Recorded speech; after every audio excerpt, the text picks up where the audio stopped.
Tallahassee at the Capitol this morning. It's not a good day if you don't start with Commissioner Glass. Good to see you again this morning. Also, honored to be joined this morning by our statewide prosecutor, Brad McVeigh, Tallahassee Police Chief Revel, and Guillermo Vallejo from our statewide prosecution office, who was lead and did a terrific job on the case we're announcing this morning. So this morning we're announcing that we've got convictions and very long sentences for a couple defendants here in Tallahassee that were engaged in a large-scale cocaine trafficking operation. The message today is, you know, these two individuals, Delmatrice Rogers and Lasagna Savage, they both had priors, and Delmatrice, I believe, had been convicted on 5 prior felonies and released.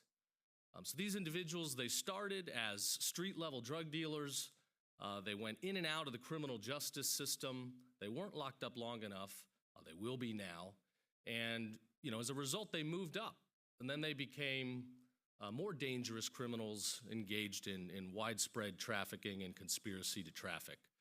So we got them. I think Delmatrice is going to be looking at 27 years behind bars. Lasagna Savage is going to get a savage sentence, 11 years. And we're going to continue to send a message to criminals out there. If you do the crime, we're going to take it seriously.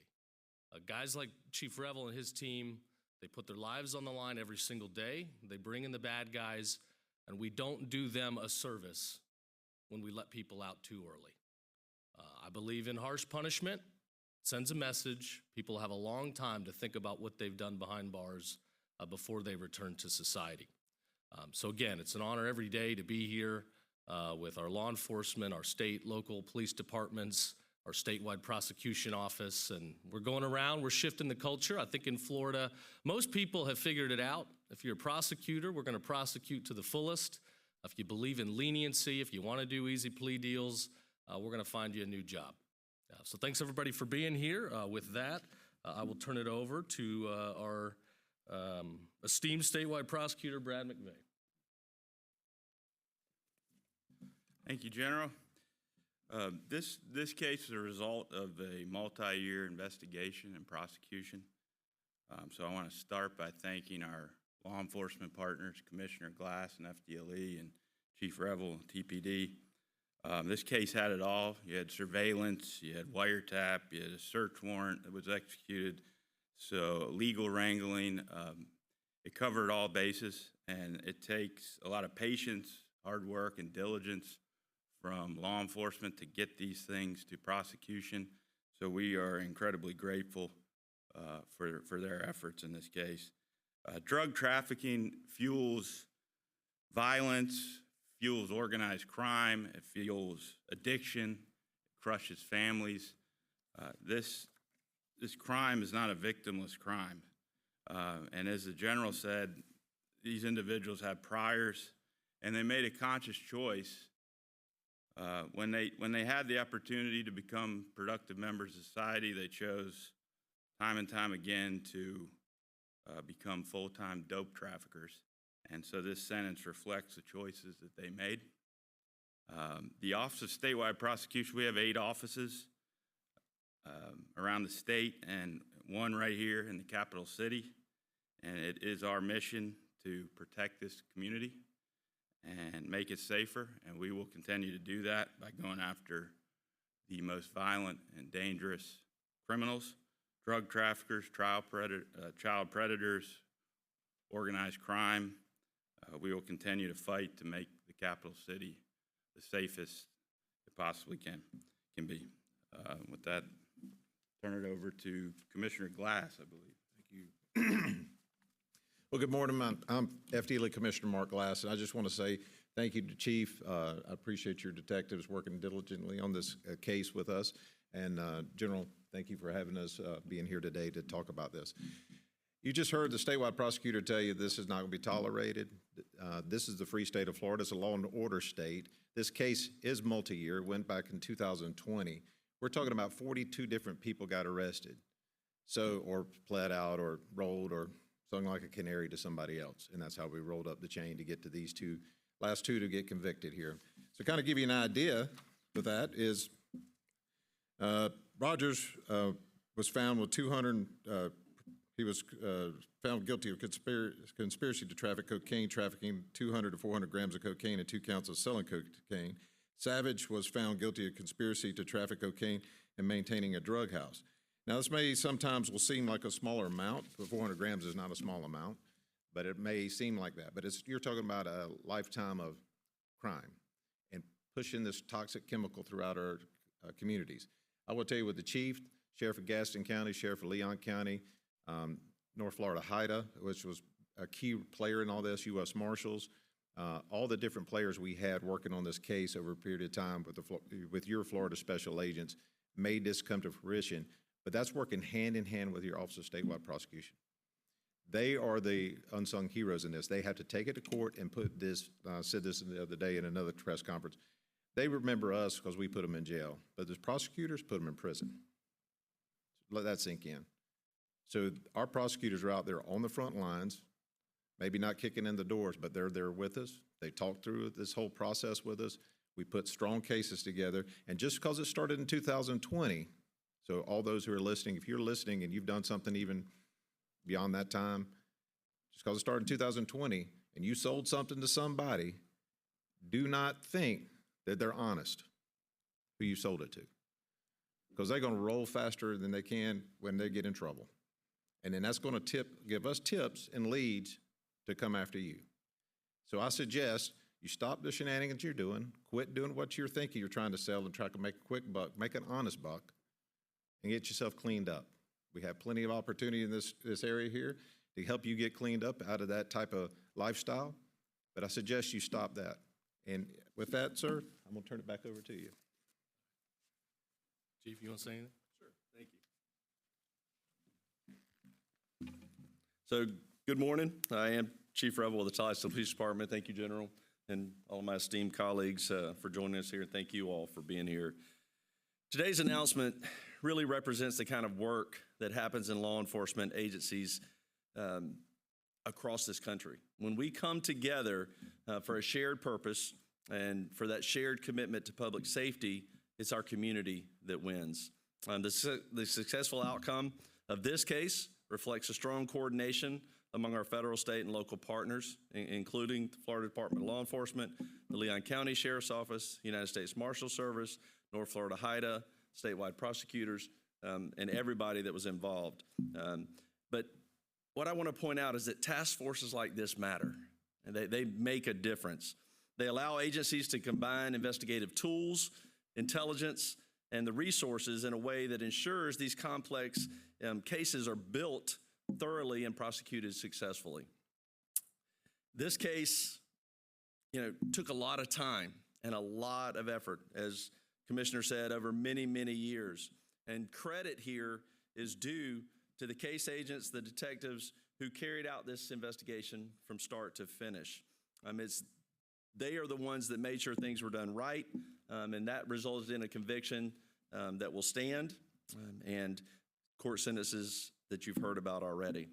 At the Tallahassee Police Department, I've said it before, and I'll say it again, we have the best people in the world and the best trained people in the world in law enforcement right here in this community.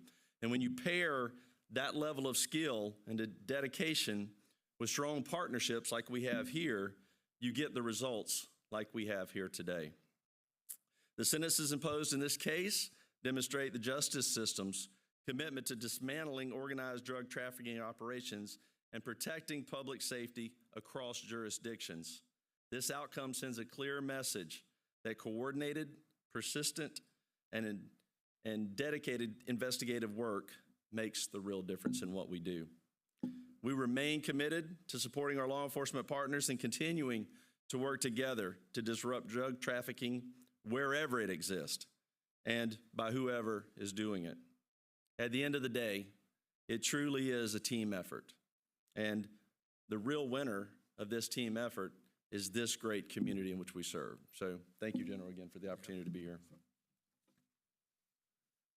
Thanks, Chief. It's because of our law enforcement that we've got the lowest crime rates that we've ever had in this state. We're a big state. Our population's growing. Capital's flowing in like never before. Those trends typically lead to more crime.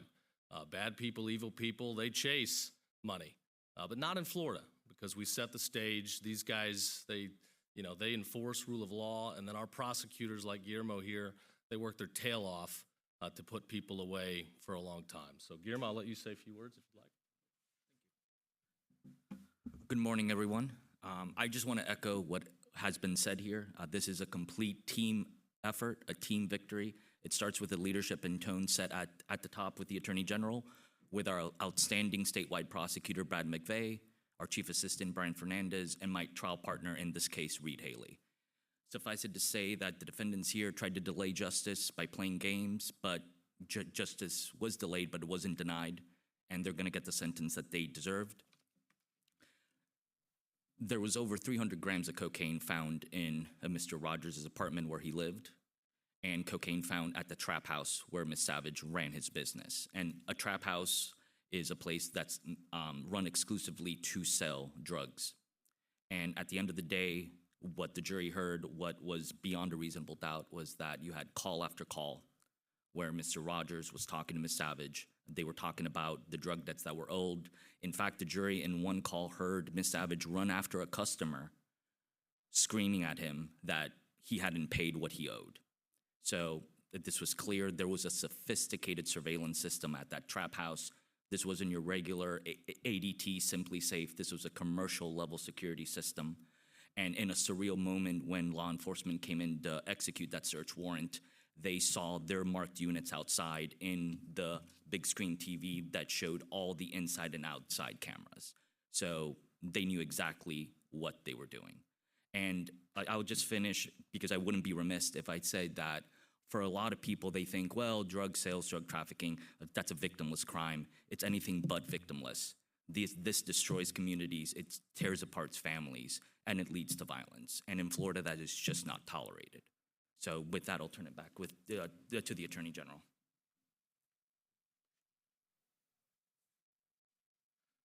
I do want to conclude by thanking many members of the legislature for working hard on Missy's Law. For those of you who don't remember, a tragic situation here where an individual was convicted by a jury of child molestation. A judge then abused discretion and, over the objection of the state attorney, released this dangerous guy back into society, and he went and smothered to death, murdered a little girl. It's tragic. This should never happen. Somebody that's a violent offender, somebody that is found guilty by the trier of fact, should never be allowed to walk freely into society. So we're going to tie up this loophole. It shouldn't exist in the first place. It's terrible that we had to have this tragedy occur, but if there's any good to come out of it, it's pushing forward with some good legislation. With that, time for a few questions, if anybody has.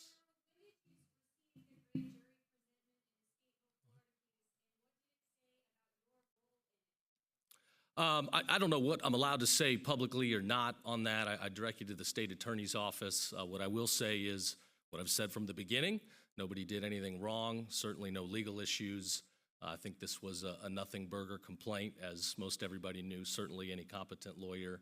At the end of the day, you had a complaint brought by a legislator with some nefarious motives. I know that Alan's a big fan of recreational marijuana use everywhere in public.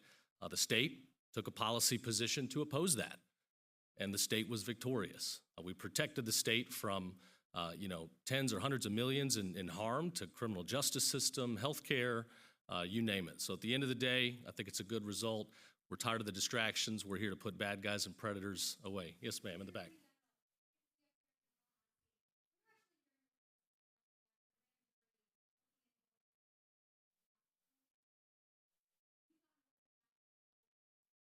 Like I said, I think I've said all I can. You got to go to the state attorney if you want more details. But again, nobody did anything wrong here.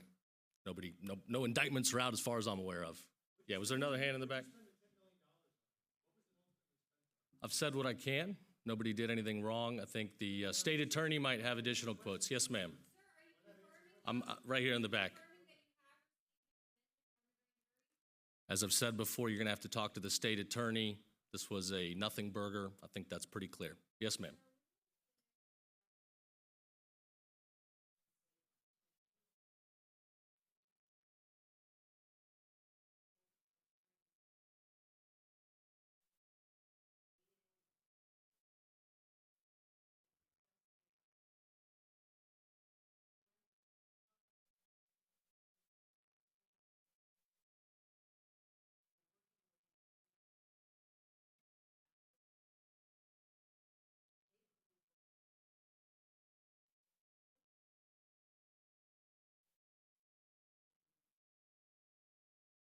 Sure. The question is about the validity of signatures for the Smart and Safe recreational marijuana campaign.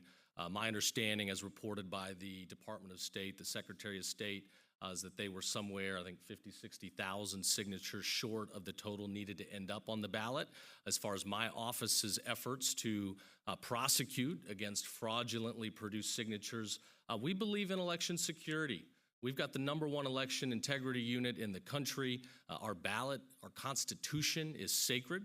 The law is the law. If somebody wants to get on the ballot, they've got to have about 880,000 signatures here. Many of them were getting dinged as fraudulent signatures. We were hearing from members of the public that they had not submitted the signatures that were on file.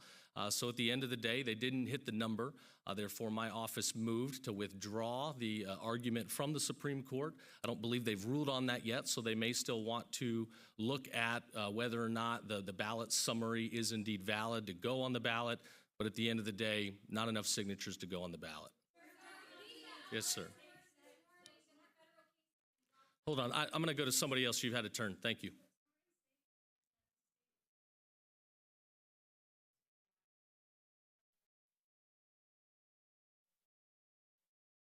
Yeah, the statute says that everything's got to be turned in by February 1. I believe we're past February 1. I don't see enough signatures at this point. So happy to look at their, if they want to waste, legal fees, so be it. We'll take them on in court.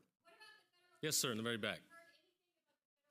Ma'am, you've already asked a question. I'm going to go to some other people in the room.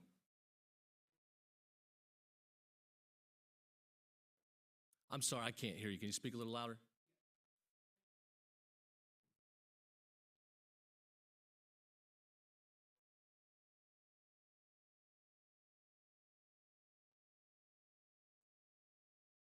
Still having a little trouble here, and I think the question's on, verification that somebody's here legally before they can get IDs.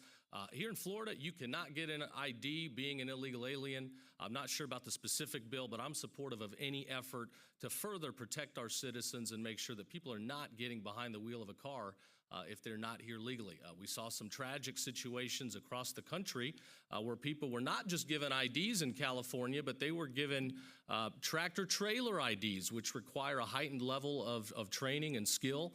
Some individuals were given these IDs without even being able to speak English.